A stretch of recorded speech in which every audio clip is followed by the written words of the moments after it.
तो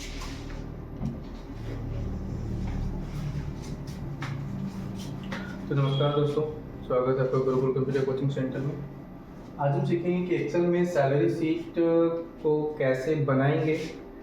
बेसिकली इसका भी हम दो सैलरी शीट बताएंगे। जो भी यहाँ पे सैलरी शीट 1 दिख रहा है, इसके बाद एक इससे भी एडवांस जिसका नाम हमने रखा है सैलरी शीट 2, वो आने वाले क्लासेस में इसके बाद बताया जाएगा।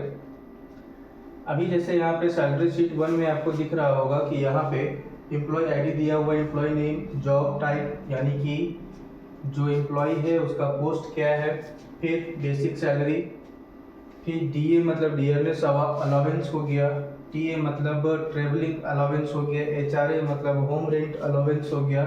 मतलब कि इस प्रकार से कुछ अलाउंस आपको दिया हुआ रहेगा। फिर ग्रॉस सैलरी, पीएफ के साथ नेट सैलरी हमारा क्या आएगा वो जानेंगे। तो अभी यहाँ पे जैसा कि देख सकते हैं कि यहाँ पे हमारा एम्प्लॉय आईडी में यहाँ पे एम्प्लॉय का आईडी मेंशन किया हुआ है। एम्प्लॉय नेम में आपको यहाँ पे एम्प्लॉय का नाम मेंशन करना है। उसी प्रकार से जॉब टाइप यानी कि उसका पोस्ट क्या है वो यहाँ पे मेंशन करना है। अब उसका बेसिक सैलरी, जो एक सैलरी फिक्स किया जाता है, वो सैलरी को हमको यहाँ पे मेंशन कर देना है। अब इसके बाद यहाँ पे जैसे कि अलाउंस है, तो अलाउंस आखिर होता क्या है, तो ये हो जाता है हमारा भत्ता। ठीक है, भत्ता कहने का मतलब होता है कि सैलरी के ऊपर का खर्च जो हमको कंपनी देगी। तो जैसे यहाँ पे आपको दिख रहा होगा कि डीए 2%, टीए 2%, इसी प्रकार से और भी दिख रहा होगा यहाँ पे एचआरए 2% और एमए 2%। तो यहाँ पे ये सभी का कहने का मतलब है कि जो ये हमको अलाउंस ये सब मिल रही 2% हमको अलग से मिलना चाहिए। होता क्या है कि जैसे कि जनरली अगर हम लोग बाहर कहीं काम करने जाते हैं, ठीक है, तो वहाँ पे अगर सैलरी बोल दिया है कि आपको हम 50,000 सैलरी दे रहे हैं, ठीक है, लेकिन आपका रहने खाने में जो रहता है कि हमारा 25-30 हज़ार ऐसा कुछ खर्च हो जाता है। जैसे कि हॉस्टल वगैरह हो गया, या फिर कहीं होटल वगैरह में स्टे करते हैं, या फिर खाने पीने का हो गया, या फिर ट्रैवलिंग का हो गया। इस प्रकार से जितना भी चीज़ का रहता है तो खर्च अलग से हमको लगाना पड़ता है। तो अगर 50,000 दे रहा है तो मान के चलो कि 2,000 इसमें, 5,000 इसमें, 6,000 इसमें, ऐसा करके खर्च होता जाता है। तो हमारे पास बेसिकली सैलरी से कुछ बच नहीं पाता है। तो सैलरी बचाने के लिए हमारा जो एम्प्लॉय रहता है वो पहले बोलता है कि ठीक है सर, आपने हमको 5,000 सैलरी तो 50,000 सैलरी तो मेरा फिक्स कर दिया है, लेकिन मेरा इतना में होगा नहीं, बिकॉज जहाँ से हम बिलोंग करते हैं वहाँ का जो डिस्टेंस है वो बहुत ज़्यादा दूर है कंपनी के हिसाब से। तो आने जाने का किराया प्लस हम लोग जहाँ रह रहे हैं वहाँ का जो खर्च है वो भी बहुत ज़्यादा है। तो अगर ये सब मिला करके देखें तो ये सैलरी हमारे लिए कम पड़ेगा। तो उसके लिए फिर कंपनी क्या करती है कि ये सैलरी का कुछ परसेंट एम्प्लॉय को प्रोवाइड किया जाता है। जैसे डीए, टीए, एचआरए, एमए, ये जो 4 चीज़ें हैं, ये कंपनी क्या करता है इसके अकॉर्डिंग दे देता है कि ठीक है आपका वो सैलरी आपका फिक्स है जो है नहीं, उसके बाद ही हम आपको आने जाने का, रहने का, खाने का जो भी खर्च है वो हम आपको प्रोवाइड करा देंगे।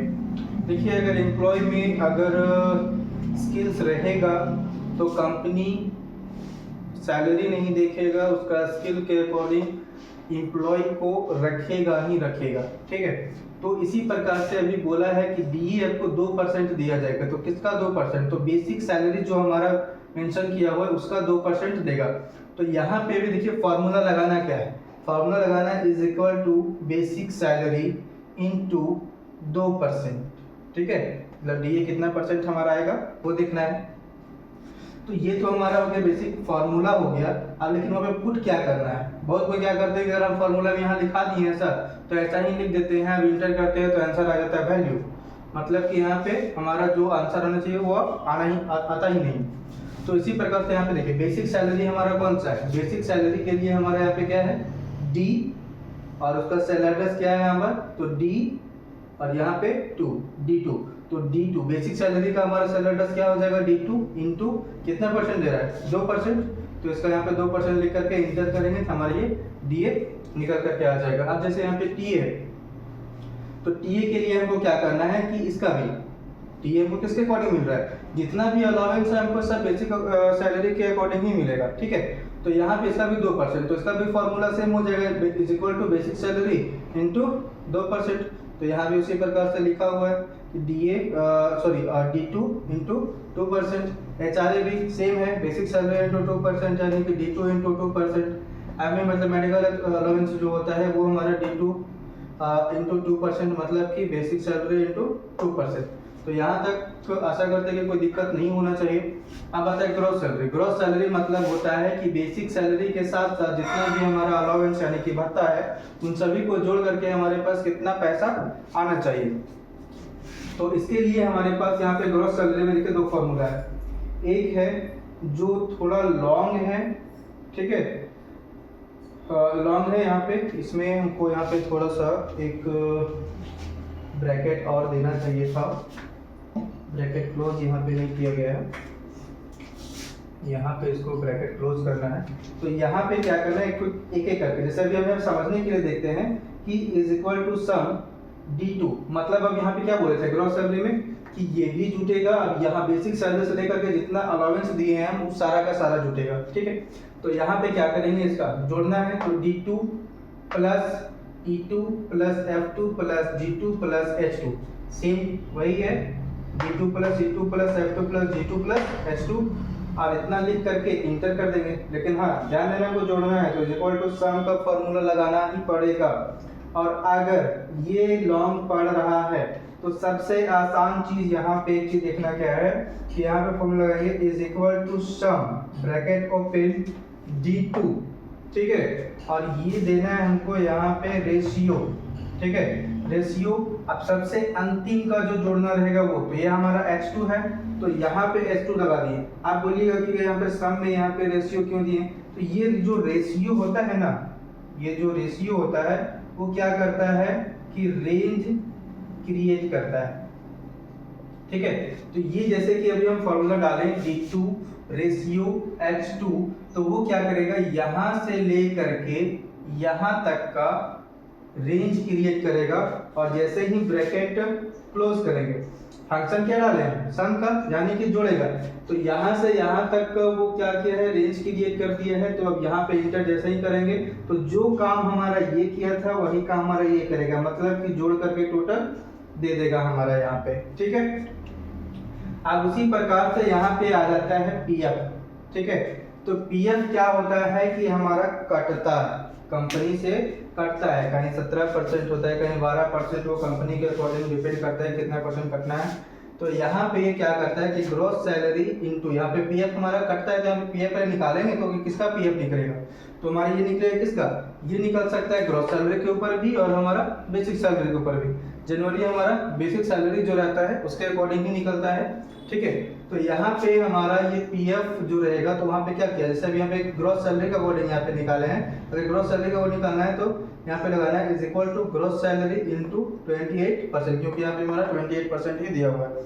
तो 28%, अगर हमको बेसिक सैलरी के अकॉर्डिंग निकालना है तो is equal to basic salary into 28%। अगर ये फॉर्मूला यहाँ पे पुट करते हैं तो ये ग्रॉस सैलरी के अकॉर्डिंग निकाले तो ग्रॉस सैलरी का 28% यहाँ निकल जाएगा। अदरवाइज बेसिक सैलरी का निकाल रहे हैं तो यहाँ पे हमारा बेसिक सैलरी के अकॉर्डिंग 28% का पैसा हमारा निकल के आ जाएगा। अब आता है यहाँ पे नेट सैलरी। नेट सैलरी में क्या होता है कि अब जितना पैसा हमारे पास आया वो सारा कट छट के कितना बचेगा वो चीज यहाँ देखना है। तो इसके लिए हमारा यहाँ पे क्या दिया हुआ है कि ग्रॉस सैलरी माइनस PF, मतलब कि PF हमारा क्या होता है, कटता है, तो सैलरी से तो हमारा क्या होगा, माइनस होगा। तो इसके लिए यहाँ पे क्या करना है कि gross salary minus PF, net salary में हमको पुट करना है। यहाँ पे इसका अगर सैलरी एड्रेस देखा जाए तो ग्रॉस सैलरी का सैलरी एड्रेस क्या है, I2, तो यहाँ पे I2 लिखा हुआ है माइनस, अब यहाँ पे है PF का क्या है J और यहाँ पे 2, तो यहाँ पे क्या हो जाएगा इसका फॉर्मूला I2 माइनस J2। अगर हमको यहाँ पे हाँ चलो ये यहाँ पे हमारा ये ऐसा निकल जाएगा यहाँ पे, तो इतना जो आ गया ये हमारा नेट सैलरी होगा। नेट सैलरी मतलब जो भी कट छट करके हमारे पास पैसा बचेगा मंथली मेरे पास अकाउंट में क्रेडिट होगा, वो हमारा ये रहेगा। तो इसको एक्सेल में कम से कम, तो जैसे कि अभी ये तो है बहुत आसान, इसके बाद वाला जो रहेगा वो थोड़ा आसान ही है वो भी, बट थोड़ा इससे एडवांस है। तो ये क्लास के बाद वो क्लास को मिस नहीं करना है, ठीक है। अभी यहाँ जैसा कि लिखा हुआ है कि अलाउंस में 2%, HRA 2%, सब सब कुछ, तो ध्यान देना है क्या कि अलाउंस जो रहता है वो कंपनी के हिसाब से मिलती है। कंपनी कितना परसेंट देना चाहेगी नहीं देना चाहेगी वो कंपनी के ऊपर डिपेंड करेगा।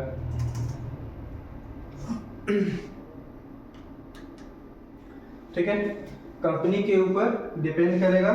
अलाउंस को कैलकुलेट करने के लिए हमेशा allow is equal to allowance जितना रहेगा, ठीक है, जो सैलरी है वो डालना है वहाँ पे, अलाउंस इनटू कितना परसेंटेज, जितना परसेंटेज देगा वो यहाँ पे डालनी होगी, तो हमारी अलाउंस निकल जाएगा। ठीक है, चाहे वो कोई भी प्रकार को, यहाँ भी हम 3-4 दिए हुए हैं, अगर आपको आपके नज़र में कोई और भी अलाउंस होता होगा तो वो भी हम निकाल सकते हैं। ठीक है, जैसे आप DA, TA, HRA में क्या हो तो मैं पहले बता दिए थे, एक बार और बता देते हैं। DA का हो जाता है डियरनेस अलाउंस, और PTA का हो जाएगा ट्रैवलिंग अलाउंस, HRA का होगा होम रेंट अलाउंस, और MA का होगा मेडिकल अलाउंस। ठीक है, तो आज का सैलरी शीट का जो क्लास था वो एक्सेल का, ये आज सैलरी शीट 1 खत्म हुआ। नेक्स्ट डे हम सैलरी शीट 2 बताएंगे।